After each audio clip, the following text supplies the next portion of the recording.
9 sources which are available in my hand. Case study आती है, question आ जाता है, एक बंदे को 2000 I don't remember the year, question था एक कंपनी है, उसमें ऐसे ऐसे उसने नई कंपनी खोली है, उसे ऐसे ऐसे चाहिए, तो उसने ना ये चीजें करी। सिर्फ एक नंबर में 4 नंबर क्वेश्चन था, और मैं कह रही इतना सा भी नहीं लिखना हुआ, सिर्फ ये बताना था, कोड कर दो लाइन, किस लाइन से पता चलता है कौन सा एक्सटर्नल सोर्स उसने चूज करा है। समझ आया? वो 9 थे ना, तो पहले पता होना चाहिए 9 कौन कौन से हैं। That is campus recruitment, advertisement, direct recruitment, employment exchange, placement agency and management consultant, labour contractor, casual callers, recommendations of employ, web publishing. ये तो हो गए 9 बंदे, 9 तरीके। अब इन 9 तरीकों को हम समझाते हैं कि अगर मुझे बाहर से जाना है, बाहर से बंदे पकड़ के लाने हैं, what do you mean by campus recruitment? Campus recruitment बहुत लोगों ने सुना होगा कि कैंपस रिक्रूटमेंट क्या होता है। What do you mean by campus recruitment? Colleges में आते हैं, कंपनी से वो इंटरव्यू लेते हैं, वहीं से बहुत सारे कॉलेजेस में चले जाते हैं, इंस्टीट्यूशंस में चले जाते हैं, है ना? वहां जाके क्या करते हैं वो लोग? इंटरव्यू वगैरह लेते हैं और उठा लेते हैं। कैंपस रिक्रूटमेंट यही होता है। इसके पॉजिटिव्स क्या हैं? फ्रेश टैलेंट मिलेगा, बिल्कुल नया और इनएक्सपेंसिव है। क्यों? फ्रेश टैलेंट है। 3rd ईयर में तुम जॉब के भूखे हो, तुम कितने टैलेंटेड हो तुम्हें पता चल जाएगा। इतने बड़े बड़े धुरंधर बैठ के इंटरव्यू लेते हैं कि तुम्हें ऊपर से लेकर नीचे तक देख लेते हैं कि तुम्हारे अंदर क्या है और क्या नहीं है। तो फॉर श्योर तुम 3 लाख वाला बंदा 2 लाख में तुम्हें मिल जाता है। समझ आया? और भी तरीके से हमें बेनिफिट होते हैं। कैंपस रिक्रूटमेंट समझो,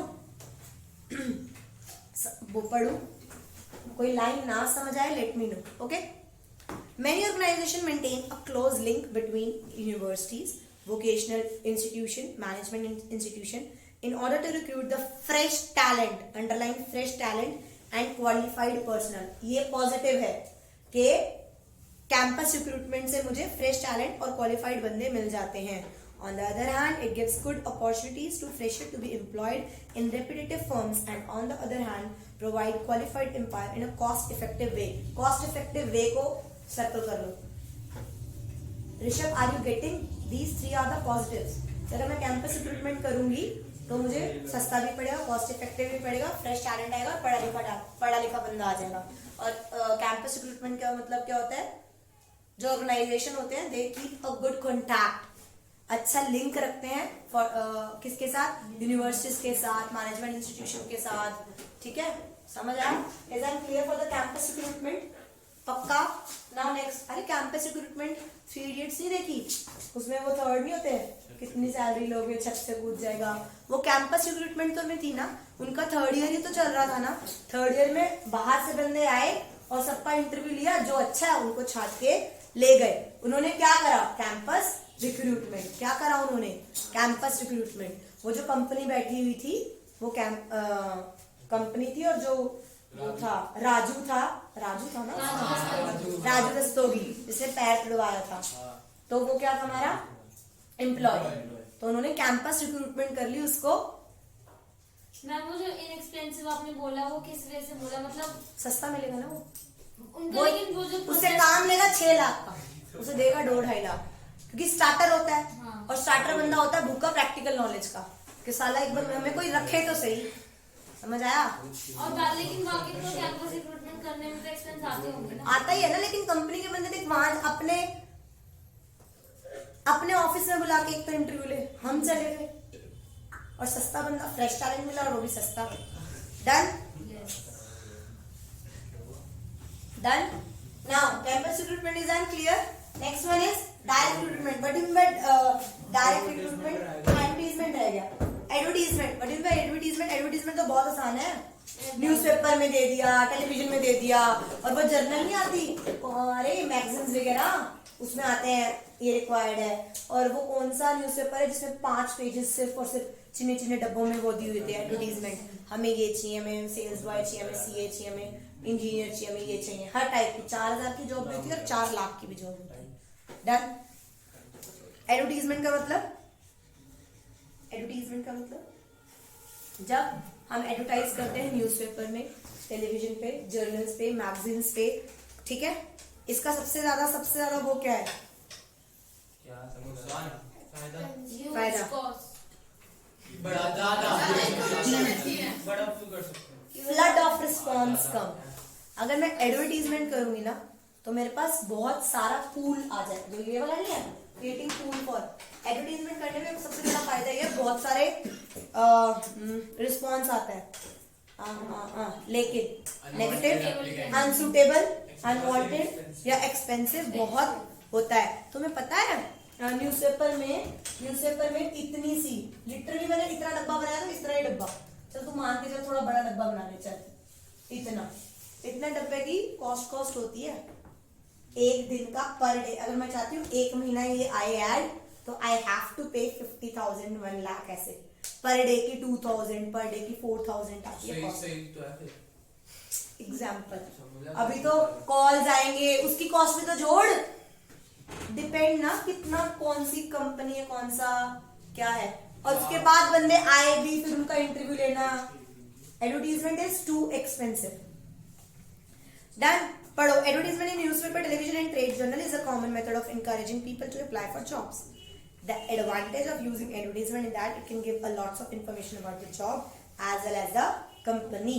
मैं सब दोनों तरीके से कि मैं इस टाइप की जॉब चाह रही हूँ, मेरी इस टाइप की कंपनी है, लेकिन sometimes it may lead to flood of response largely made up of unsuitable. तो इसका उसमें लिख लो, अपने हैंड राइटिंग में लिख लो, नेगेटिव क्या है? एक्सपेंसिव एंड इररिलेवेंट एप्लीकेंट्स या अनसुटेबल कैंडिडेट्स या अनवांटेड कैंडिडेट्स। डन। दोनों समझ आई? Now what is my direct recruitment story? Direct recruitment कभी भी पढ़े लिखे बंदों के लिए नहीं होता, अनस्किल्ड या सेमी स्किल्ड बंदों के लिए करी जाती है। एक फैक्ट्री का बंदा डायरेक्ट रिक्रूटमेंट का मतलब अपने फैक्ट्री गेट पर नोटिस लगा देगा कि मुझे 1 जनवरी से लेके 15 जनवरी तक 10 लेबर की आवश्यकता है। मैं 31 दिसंबर को इस टाइम पे बाहर मिलूंगा, जो आएगा मैं ऑन द स्पॉट सिलेक्ट कर लूंगा। इसमें एक वर्ड होगा बदली, ये जो कैजुअल लेबर्स होते हैं उनके लिए की जाती है। समझ आया? Should I read this? जो मैंने बोला वही लिखा होगा। इसका सबसे अच्छा क्या है? मैरिट क्या है? Inexpensive and does not involve any cost. ठीक है, लास्ट लाइन। इसका पॉजिटिव क्या है कि ये इनएक्सपेंसिव है, कोई खर्चा नहीं है। 2 रुपए का प्रिंट आउट निकाला, बाहर लगा दिया, 20 दिसंबर को बाहर लगा दिया कि 1 जनवरी से लेकर 15 दिन तो बंदे चाहिए, इस टाइम पे आ जाना, तू आजा, सिलेक्ट कर लिया, डन। बट इस स्किल्ड के लिए नहीं होते, सेमी स्किल्ड या अनस्किल्ड बंदों के लिए होता है। डन। अब मैं 2 चीज एक साथ पढ़ाऊंगी, that is employment exchange and placement agencies and management consultants.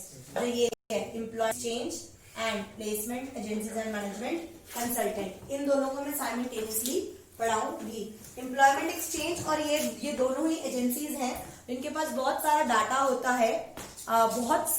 होता है बंदों का, और वो कहते हैं कि जिनको बंदे चाहिए, मतलब एम्प्लॉय चाहिए, वो आओ और हमसे ले जाओ। बट एम्प्लॉयमेंट एक्सचेंज और प्लेसमेंट एजेंसी में फर्क क्या होता है? एम्प्लॉयमेंट एक्सचेंज एक गवर्नमेंट चलाती है और प्लेसमेंट एजेंसी एक प्राइवेट इंस्टीट्यूशन चलाता है। एम्प्लॉयमेंट एक्सचेंज के पास आउटडेटेड डाटा होता है, इतना करेक्ट डाटा नहीं होता, बट प्लेसमेंट एजेंसीज के पास अप टू डेट डाटा होता है। मैम क्या कह रहे हो? तो रटवा रहे हो, कोई एग्जाम्पल दो। देखो, हम फोन नहीं करते, मुझे टीचर चाहिए अपने बच्चे के लिए, किसी होम ट्यूटर प्रोवाइड करके जमा, वो बिचौलिए होते हैं। बिचौलिए मीन्स ब्रोकर। वो ना अपने आप को एडवर्टाइज कर देते हैं कि जिसको पढ़ना हो मेरे को मिलाओ, और जिसको पढ़ाना हो वो भी मुझे कांटेक्ट करो, पढ़ने वाले भी मुझे कांटेक्ट करो, पढ़ाने वाले भी मुझे कांटेक्ट करो। जो कहता है मुझे पढ़ाना है उसकी इंफॉर्मेशन डन कर देता है, जो कहता है कि मुझे पढ़ना है वो भी उसकी इंफॉर्मेशन और दोनों को मिला देता है। ऐसे ही एम्प्लॉयमेंट एक्सचेंज एक क्या है? गवर्नमेंट वो है, मतलब गवर्नमेंट चलाती है, जिनके पास सारे के सारे नाम होते हैं, जो जो बंदे काम करने के लिए विलिंग है। मैं एक XYZ कंपनी हूँ, मैं सर्च करूंगी employment exchange in nearby my house, number आ जाएंगे, मैं उन्हें कॉल करूंगी जी मुझे 2 स्टाफ चाहिए ऐसे ऐसे, एक रिसेप्शन के लिए चाहिए और एक प्यून चाहिए। ठीक है जी, मैं आपको भेज रहा हूँ। भेजते हैं, थोड़ी कमीशन लेते हैं हमसे और हम कर देते हैं। बट इनका डिसएडवांटेज क्या है कि इनका डाटा आउटडेटेड होता है और ये बहुत स्किल या एक्स्ट्रा सर्विसेज नहीं देते। But if I talk about placement and management agency, अगर मैं प्लेसमेंट और मैनेजमेंट एजेंसी करूं तो वो टेक्निकल, प्रोफेशनल और मैनेजर सब टाइप की मुझे फैसिलिटीज देते हैं। समझ आया? मतलब वो हर टाइप का बंदा, स्किल्ड, सेमी स्किल्ड वगैरह, और उनका अप टू डेट होता है। They both charge some charges, they both take some charges, commission, fees, कुछ भी कह लो। समझ आया? पक्का, फॉर श्योर। एम्प्लॉयमेंट एक्सचेंज पढ़ो। These are run by the government and help to match personal demand and supply by serving a link between job seeker and employer। वही बिचौलिए हैं जॉब सीकर्स और एम्प्लॉयर्स के बीच में। ठीक है, लेकिन इनके रिकॉर्ड्स अप टू डेट नहीं होते। ये सिर्फ सूटेबल है unskilled operative jobs, candidate referred by them may not be suitable. But अगर मैं प्लेसमेंट एजेंसी और मैनेजमेंट कंसल्टेंट की बात करूं, ये नेशनल वाइड करते हैं। ठीक है, इनके complete biodata, large number of demand, up to date होता है, recruit technical, professional, manager, personal easily. Is am clear? हमने कौन कौन से पढ़े? Campus recruitment, advertisement, direct recruitment, employment exchange, private placement and management consultant. Done. Labour और contract क्या होते हैं? जगदीश। जैसे कि विशाल के यहाँ पर एक जगदीश है, जगदीश भैया है, वो विशाल के यहाँ पर काम कर रहा है। बट रात को जब कंटेनर आना होता है तो विशाल लेबरों को कॉल नहीं करता, भाई कंटेनर आएगा 1 बजे आ जाइयो। ठीक है भाई, कंटेनर आएगा 1 बजे आ जाइए। नो, विशाल क्या करता है? विशाल कॉन्टैक्ट टू जगदीश। जगदीश ऐसा बंदा जो विशाल की ऑर्गेनाइजेशन में ऑलरेडी काम करता है। विशाल जगदीश को बोलेगा कि देख, रात को 1 बजे कंटेनर आना है, please arrange 10 labour for this night. अब जगदीश की रिस्पॉन्सिबिलिटी है, वो अपने आप 10 लेबर अरेंज करेगा। जगदीश समाज सेवा तो नहीं कर रहा, Jagdish obviously take some commission for that. समझ आया? समझ आया? लेबर कॉन्ट्रैक्टर्स, कॉन्ट्रैक्ट लेबर लिख के आओगे तो 0 मार्क्स है। समझ आया? वर्ड आगे पीछे नहीं करना है। लेबर कॉन्ट्रैक्टर मतलब labour contractor who are themselves employ of the organisation, जो खुद भी ऑर्गेनाइजेशन के एम्प्लॉय है। ठीक है, maintain close contact with the labour, क्योंकि जगदीश ने उन 10 लोगों के साथ अपने अच्छे रिलेशन रखे हैं, उनके नंबर फीड कर रखे हैं। विशाल के पास उनके बंदे के नंबर फीड नहीं मिलेंगे, जगदीश के पास मिलेंगे। Done. On payment of commission they can provide required number of unskilled worker on a short notice. But if the, लेकिन इसका डिसएडवांटेज क्या है? अगर जगदीश छोड़ गया और विशाल का कल कंटेनर आना है, सब मैच अप हो जाए, क्योंकि विशाल के पास उन 10 लेबरों का नंबर नहीं है। समझ आया? But if the contractor himself और herself decides to leave the organisation, all the workers employed through him और her will follow the situation. समझ आया? For sure. Are you getting it? Overeating तो नहीं हो रही है ना? जल्दी जल्दी तो नहीं पढ़ा रही ना? अंशिका को छोड़ के और सबको समझ आ रहा है? डन। समझ आया? तो ये सब कुछ हो गए। नाउ रिकमेंडेड कैजुअल कॉलर्स क्या होते हैं? चलते फिरते, जैसे मैं यहाँ पढ़ा रही हूँ, आ जाए मैम मैं पढ़ाना चाहता हूँ, ठीक है भाई रिज्यूम में रख जा। फोन आता है, मैम मैंने आपको बोर्ड देखा था, मैं टीचर हूँ, 5 साल से पढ़ा, ठीक है भाई रिज्यूम में भेज दे। कैजुअल कॉलर्स, मैंने कोई डिक्लेरेशन नहीं दी कि मेरे यहाँ पर वैकेंसी है, मेरी ऑर्गेनाइजेशन में कोई वैकेंसी है, मेरी ऑर्गेनाइजेशन है, टाटा की कंपनी है, कोई रिसेप्शन पे आके आज रिज्यूम दे गया, कोई आज रिज्यूम दे गया, कोई आज रिज्यूम दे गया, ठीक है मैं फाइन मेंटेन कर लूंगी। जब मुझे कभी चाहिए होगा, खोली उठा के बुला लिया। चीप है, सस्ता है, कोई मुझे खर्चा करना पड़ेगा।